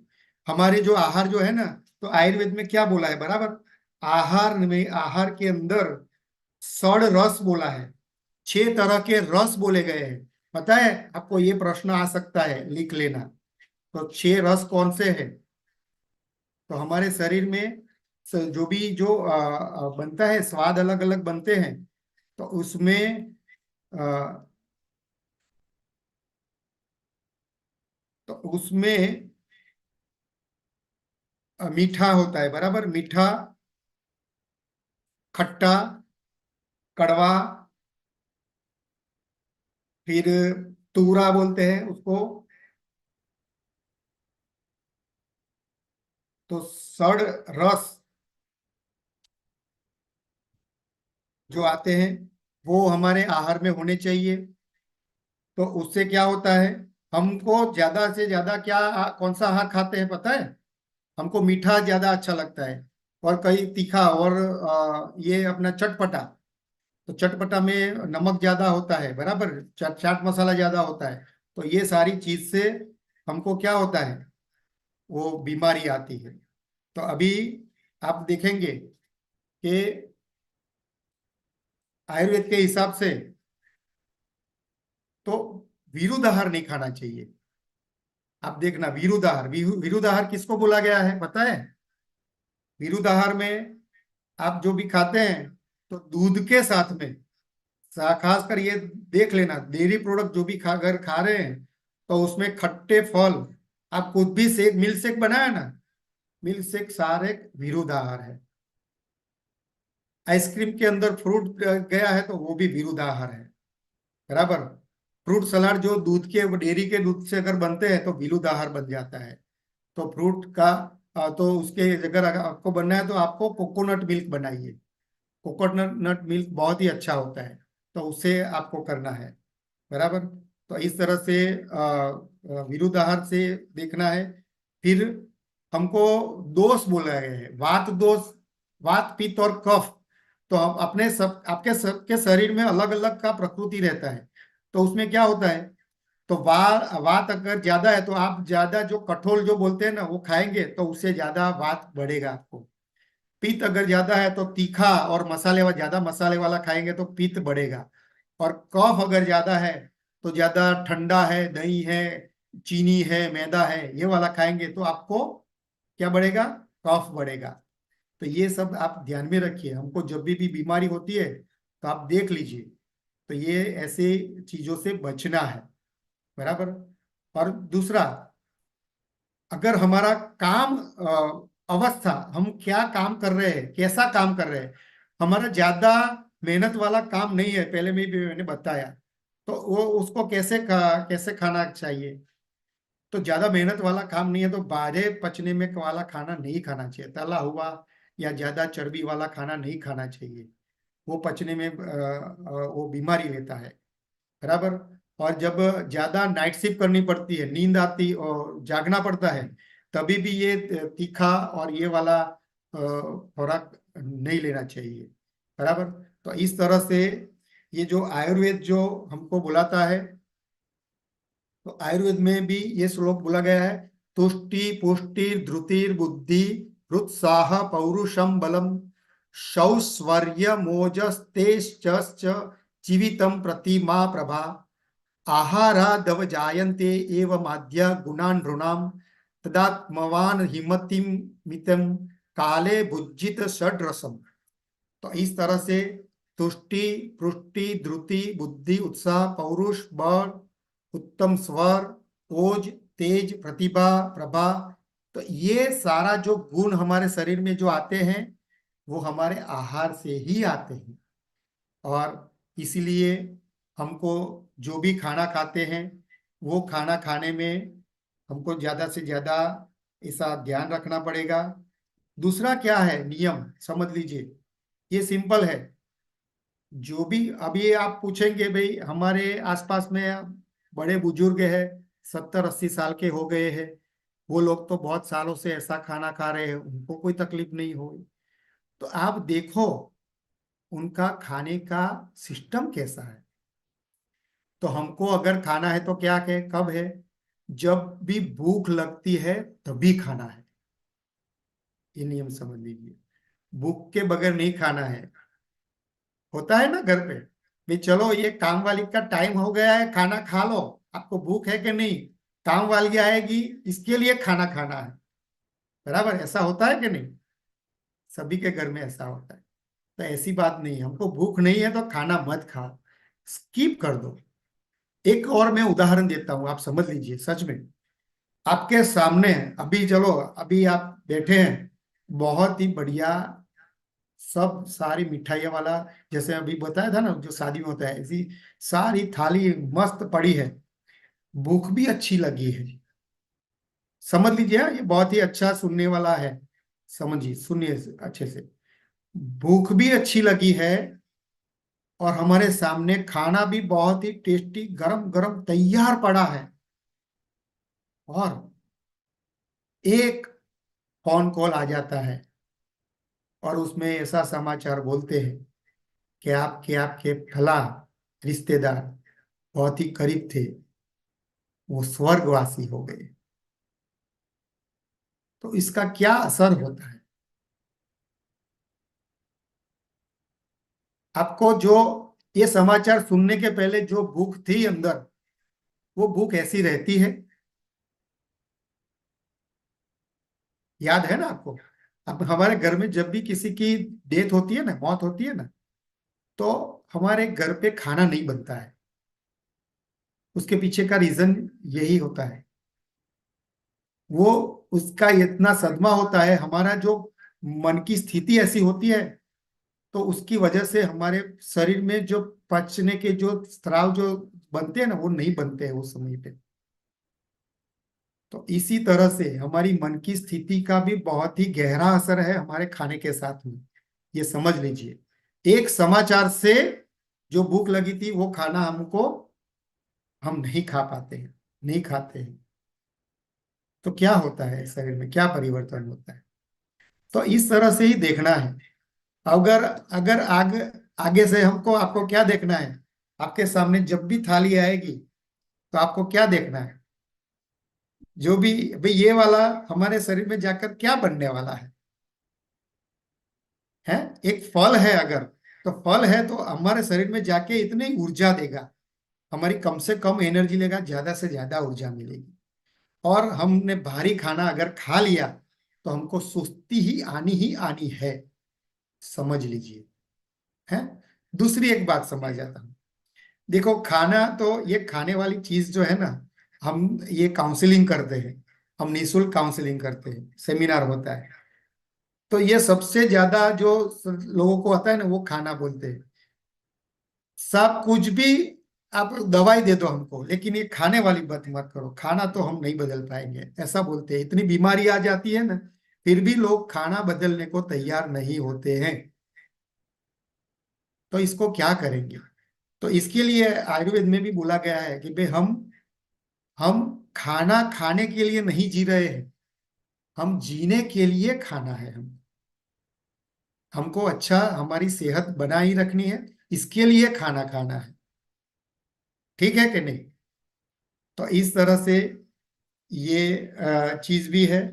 दूसरा दूसरा एक एक बहुत अच्छा मसाला आया है मेरे पास, फॉर्मूला है, आप लिख लीजिए उसको। तो ये आयुर्वेदिक मसाला है। देखिए, बाजार में जो भी मसाले जो मिलते हैं ना, वो मसाले हमको उसमें बहुत ही, एक तो देखिए, हर एक जो मसाला, आप एक बात, दूसरी बात समझिए। जो भी मसाला बनता है ना, मसाले में एक तेल होता है, उड़नशील द्रव्य होता है, उसकी खुशबू आती है हमको। जब उसको पीसते हैं ना, तो उसकी खुशबू आती है। तो वो उसको एक बार पीस लिया ना, तो उसकी खुशबू निकलनी शुरू हो जाए, उसके तेल निकल जाते हैं, तो उसका प्रभाव नहीं रहता है। इसलिए ताजा ही मसाला पीसकर उपयोग में होना चाहिए। तो इसमें क्या बताया गया है? तो ये मसाला, उसको निरामिस वेस्वार ऐसा नाम दिया गया है। निरामिस वेस्वार आयुर्वेद का ये शब्द है। तो इसमें क्या क्या है ये आप लिख लीजिए। इसमें है सौंठ, मरी, लिंडी पीपर, फिर धाना, जीरू, दाडम के बीज, और पिपरी मूल, गंठोड़ा बोलते हैं। तो कितने हुए? 1 2 3 4 5 6 7, 7 तरह के दिए गए हैं ये जो मसाले हैं। तो इस तरह से ये सारी चीज आपको लेनी है, और इक्वल पार्सन में, इक्वल पोर्शन, सब एक साथ में लेना है, बराबर। और उसको मसाला बना लेना, उसको पीस लेना है। तो ये मसाले का गुण धर्म क्या है, देखिए। तो ये मसाला आयुर्वेदिक मसाला है। आज के बाद में आप देखिए, बहुत सारे मसाले बनते हैं भाई, लेकिन ये आयुर्वेदिक मसाला है, उसके आयुर्वेदिक गुण धर्म है। आपकी सेहत बहुत ही अच्छा मेंटेन रखेगी। तो इसमें इसका गुणधर्म क्या बताया गया है? तो ये मसाला बल देने वाला है हमको। तो इसका नियमित उपयोग से हमारे शरीर की शक्ति बढ़ती है। उसके उपयोग से शरीर में वायु से होने वाले सारी बीमारियां जो है ना, मैंने अभी बताया ना, 80% जो बीमारी है, 80% वायु से होती है। तो वायु से होने वाली सारी बीमारियों का शमन होता है। और जो पेन होता है शरीर में, दुखावा होता है, तो उसमें सारे में भी बहुत ही फायदा होता है। ये मसाले से हमारे शरीर के सातों धातुओं की पुष्टि होती है। तो हमको पढ़ने में आएगा कि भाई, अ, 7 धातु हमारे शरीर में बनती है, जो भी खाना खाते हैं तो 7 धातु बनती है, तो उसकी पुष्टि होती है। तो दूसरा, ये जो मसाला जो है वो डिटॉक्सिफिकेशन करता है, कचरा निकालने वाला। डिटॉक्स का नाम बहुत सुना है आपने। तो कचरा निकालता है, सारा कचरा उसमें से निकल जाता है, और पेट साफ आने लगता है। तो जो कब्ज का प्रॉब्लम है वो भी सॉल्व हो जाता है। तो इस तरह से ये 4 गुणधर्म उसके हैं। तो वो सारा जो है उपयोग अगर करेंगे, तो आपको बहुत ही फायदा होगा। दूसरा, जो 6 प्रकार के रस आपको बताए गए थे, तो उसमें आते हैं मीठा, खट्टा, खारा, तीखा, कड़वा और तूरा। तो ये 6 प्रकार के षड रस, इसका प्रश्न आ सकता है। तो ये आपको मेंटेन करना है, इस तरह से आपको लेते रहना है। फिर खाने के जो हमने नियम बताए, तो खाने खाते समय प्रसन्न चित्त से खाना है। ये खाना हमारे शरीर में जाके हमको ऊर्जा देने वाला है। फिर ज्यादा पानी नहीं पीना है। कितने लोग पानी पीते हैं खाने के समय में? ये पानी का नियम आप देख लीजिए।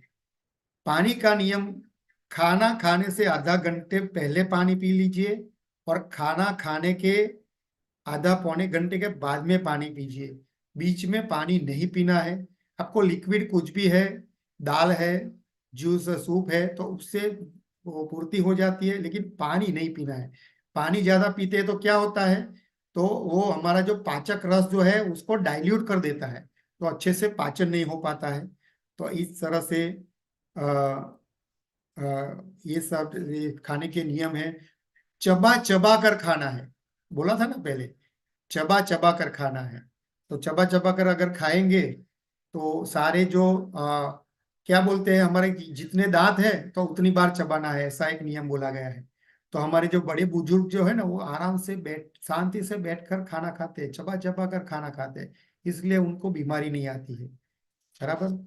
फिर सीजन के हिसाब से देखिए, सीजन में अगर गर्मी की, अगर ये ठंडी की ऋतु है तो ठंडी की ऋतु में ठंडा खाना नहीं खाना है। कोल्ड ड्रिंक्स जो है वो ठंडी की सीजन में नहीं खाना है, हमारे शरीर को बहुत कष्ट पड़ता है। आप समझिए, हम जो भी आइसक्रीम खा रहे हैं वो 5 डिग्री का है, 0 डिग्री का है, बराबर। तो अंदर जाके कितना टेम्परेचर होता है हमारे शरीर का, हमारे शरीर का टेम्परेचर है 37 डिग्री। तो उतना उसको गर्म करना पड़ेगा। आप समझ लीजिए कितनी तकलीफ होती है, हमारे शरीर को कितना ज्यादा काम करना पड़ता है। तो इस तरह से ठंडा अगर खाते हैं तो ऐसा हो जाता है, मुंह के अंदर ही ज्यादा उसको रखो। अगर कभी कभार ठंडा मजबूरन भी लेना पड़ा तो मुंह के अंदर रखकर उसका टेम्परेचर बढ़ा दो, बाद में अंदर डालो। बराबर। तो ठंडी की सीजन में ठंडा नहीं खाना है, गर्मी की सीजन में गर्मी वाला नहीं खाना है। गर्मी की सीजन में ज्यादा मसाला वाला खाएंगे, ज्यादा मिर्ची वाला खाएंगे, तो वो आपको जल्दी नुकसान करने वाला है। बराबर। फिर सबसे ज्यादा अभी जो मैं बोलने जा रहा हूं तो ये देख लीजिए, हमारा जो खाना जो हो गया है रेडीमेड खाना, बाहर का खाना, बराबर। जो पकोड़े हैं, सारे तरह के फरसान है, बराबर, ये पिज्जा है, बर्गर है, सारी चीज है। तो वो कैसे बनता है आप देखिए तो सही। कोलेस्ट्रॉल की बीमारी कितने लोगों को है? कोलेस्ट्रॉल की बीमारी का एक ही इलाज है, समझ लीजिए एक ही इलाज है, डेयरी प्रोडक्ट को बंद कर दीजिए। आप देखना, डेयरी प्रोडक्ट जो है ना उसमें ही कोलेस्ट्रॉल की मात्रा ज्यादा होती है। जो नेचुरल, जो हम जो खाना जो हमारे शरीर को चाहिए, फैट चाहिए, चर्बी चाहिए, लेकिन कहाँ से आएंगी? नेचुरल। हमको नेचुरल जो सीड्स जो है, तेलीबिया बोलते हैं, तिल है, मूंगफली है, बादाम है, अखरोट है, तो और पंपकिन सीड, सनफ्लावर सीड, ये पंपकिन सीड, सनफ्लावर सीड बहुत ही बढ़िया है। ये सारे सीड को है ना एक मुट्ठी में भर लो, 7 तरह के सीड लिख लो, ऐसा लिखना है तो 7 तरह के सीड हो गए अपने। बराबर। तो ये सारे सीड अगर उसमें से पूरी तरह हमको ऑयल मिलेगा, अच्छी तरह की ऊर्जा मिलेगी, अच्छी फैट मिलेगी। बराबर। हम एक मूंगफली का तेल बनाते हैं, तो आप समझ लीजिए कि मूंगफली के तेल में 1 किलो मूंगफली के तेल में से 300-400 ग्राम तेल निकलता है। तो बाकी 600 ग्राम का कहा क्या होता है? वो 600 ग्राम का जो कचरा है ना, वो कौन खाता है पता है आपको? वो गाय भैंस और सारे पशुओं को खिलाते हैं, और वो ताजे माजे हो जाते हैं, तगड़े होते हैं। तो हम खाली तेल तेल निकाल लेते हैं, लेकिन बाकी जो उसके जो मिनरल है, बाकी विटामिन है ना, वो उसके कचरे के साथ में चले जाते हैं। तो इससे अच्छा क्या है, तो आप साबुत वो सिंगदाना ही खा लीजिए, तिल खा लीजिए, सनफ्लावर सीड खा लीजिए, पंपकिन सीड खा लीजिए। वो चबा चबा उसको भी गर्म नहीं करना है, समझ लो गर्म नहीं करना है, कच्चा ही रखना है। तो आपका 100% जो अच्छा वाला कोलेस्ट्रॉल है, एचडीएल जो है तो अच्छा बनेगा, एलडीएल कम हो जाएगा आपका। बराबर। और ये जो बाजार का जो खाने की बात हम कर रहे थे ना, वो देखो, वो एक ही तेल में एक बार गरम किया और उसको पकाया, फिर से दूसरी बार आधे घंटे के बाद में फिर से पकोड़ा बनाया, तो वही तेल में गरम, वो गरम होते होते क्या होता है, फिर तेल कम हो गया थोड़ा, तो दूसरा तेल उसमें डाल दिया, तो पहले वाला तेल गर्म होते हुए गाढ़ा तेल हो जाता है। वो गाढ़ा तेल अंदर जाता है ना, तो वो आसानी से फिर हमारे खून को भी गाढ़ा कर देता है। बराबर। वो आसानी से फिर वो खून का जो प्रवाह बढ़ता नहीं है।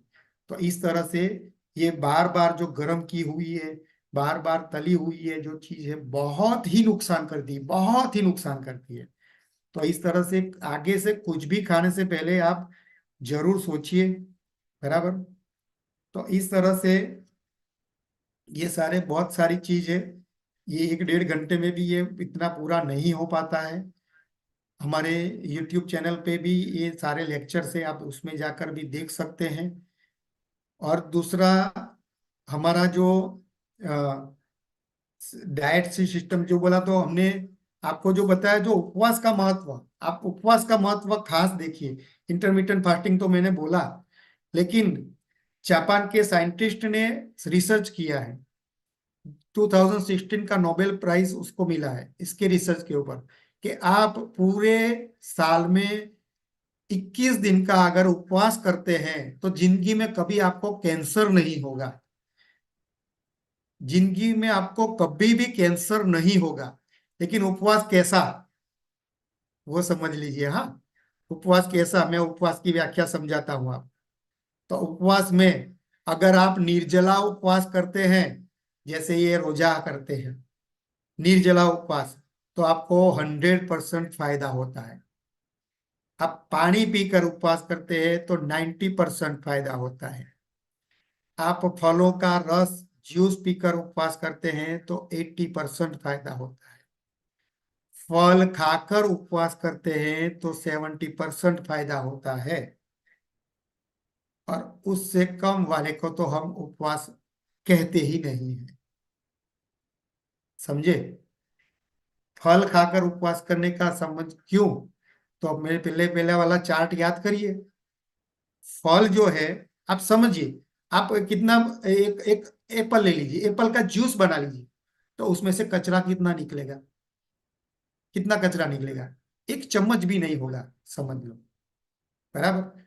तो देखिए, तो 90% तो पूरा क्या है, फल का जो जूस है वो क्या है, पूरा पेट्रोल है, प्योर फ्यूल है। अंदर जाके तुरंत उसको हमको एनर्जी देता है।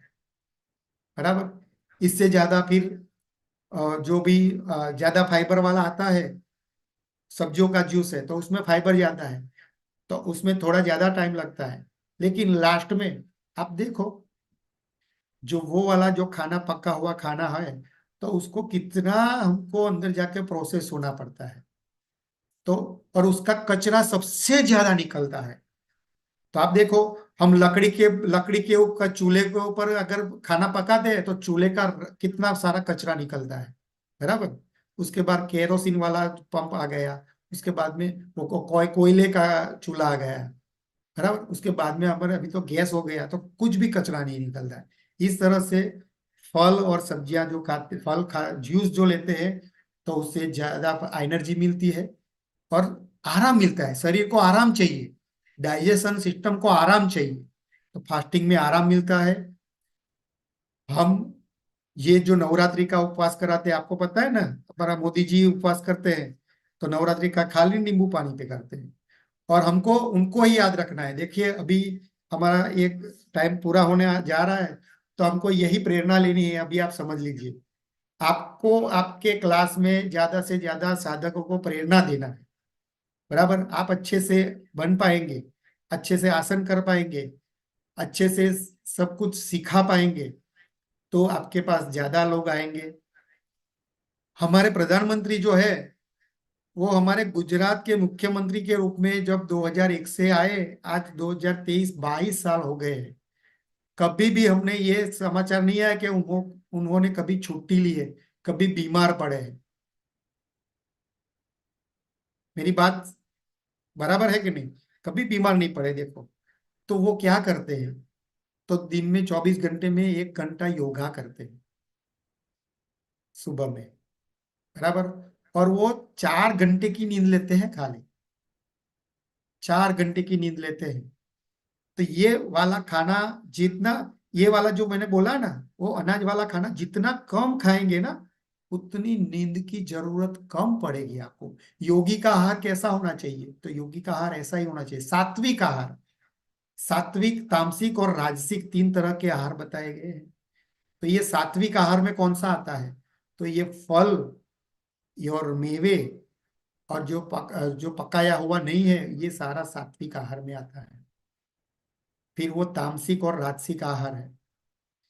ज्यादा से चाय पीते हैं तो वो भी हमको, चाय से क्या होता है, स्टिम्युलेट करता है चाय हमको अंदर जाकर, जबरदस्ती दौड़ाता है। जो घोड़े को लगाम पीट कर कैसे दौड़ाते हैं, ऐसे हमारे शरीर को जबरदस्ती जागना पड़ता है। इससे अच्छा आप खाली जूस पियेंगे, फल खाएंगे, तो आपको सुस्ती आएगी ही नहीं। अनुभव करके देखिए। तो आज का ये हमारा समय करीब खत्म होने आ रहा है। तो मैं आशा रखता हूँ आपको ये मिले, समाधान मिला होगा। फिर भी अगर आपको कुछ डाउट है तो मेरा मोबाइल नंबर लिख सकते हैं, आप नोट डाउन कर सकते हैं, और हम ये गाइडेंस भी देते हैं। तो आप नंबर लिख लीजिए मेरा, 9016558304। फिर से एक बार लिख सकते हैं, 9016558304।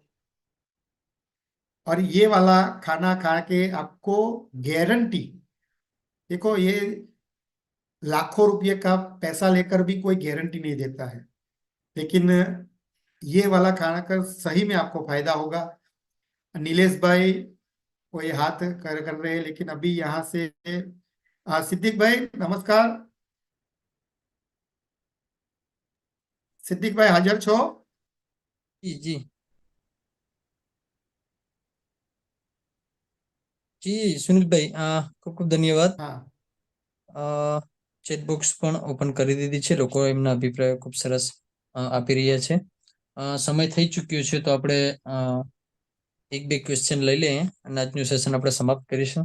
ખૂબ हाँ સરસ. ओके। આદરણીય સુનિલભાઈએ આહાર વિશે, શું ખાવું, ક્યારે ખાવું, કેટલું ખાવું, કેવી રીતે ખાવું, એમની સરસ યોગની સાથે સાથે આહારની પણ સંપૂર્ણ વાત આપણા સુધી પહોંચાડી છે.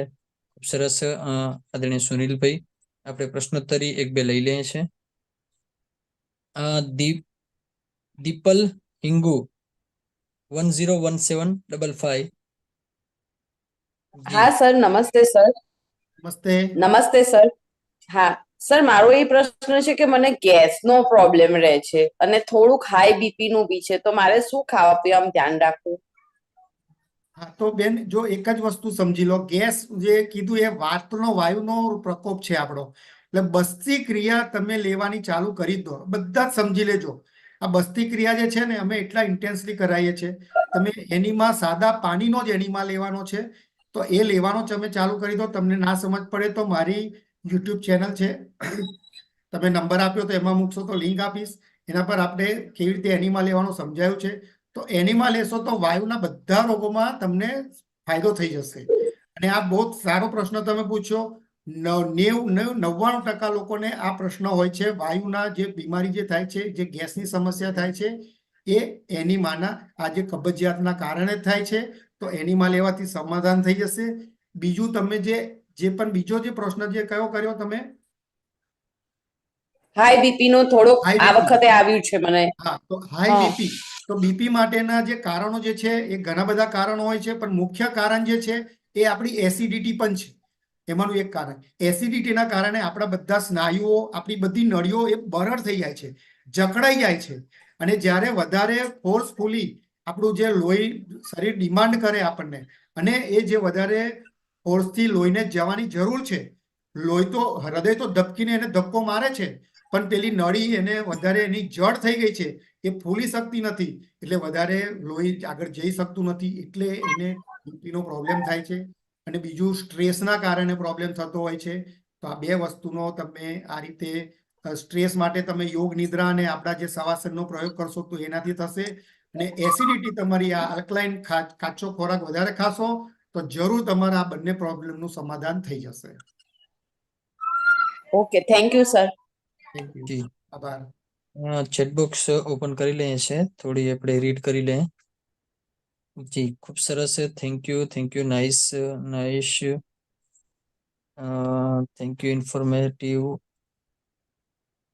Good information. आयुर्वेद मसाले का उपयोग कैसे करना चाहिए? Om Prakash, thank you for nice information. Diet for good health. Cholesterol બહુ છે તો શું કરવું? હા, કોલેસ્ટ્રોલ માટે આપણે જે કીધું, આ જે ડેરી પ્રોડક્ટ તમે બંધ કરી દો અને આ નેચરલ તમે ખાવાનું ચાલુ કરી દો, અનાજનું પ્રમાણ ઓછું કરી દો, એટલે ઓટોમેટિક કોલેસ્ટ્રોલનું લેવલ તમારે તરત જ એક જ મહિનામાં તમારે રિપોર્ટ નોર્મલ આવી જશે, ગેરંટીથી નોર્મલ આવી જશે. જી ગ્રીન જ્યુસ આહારમાં પીવાની વાત કરી, એ તમે ચાલુ કરી દો બધા પીવાનું. સરસ, લગભગ બધાના સરસ પોઝિટિવ અભિપ્રાયો છે અને જે પ્રશ્નો પણ સરસ જે પૂછ્યા છે. તો બસ આ સમય થઈ ચૂક્યો છે.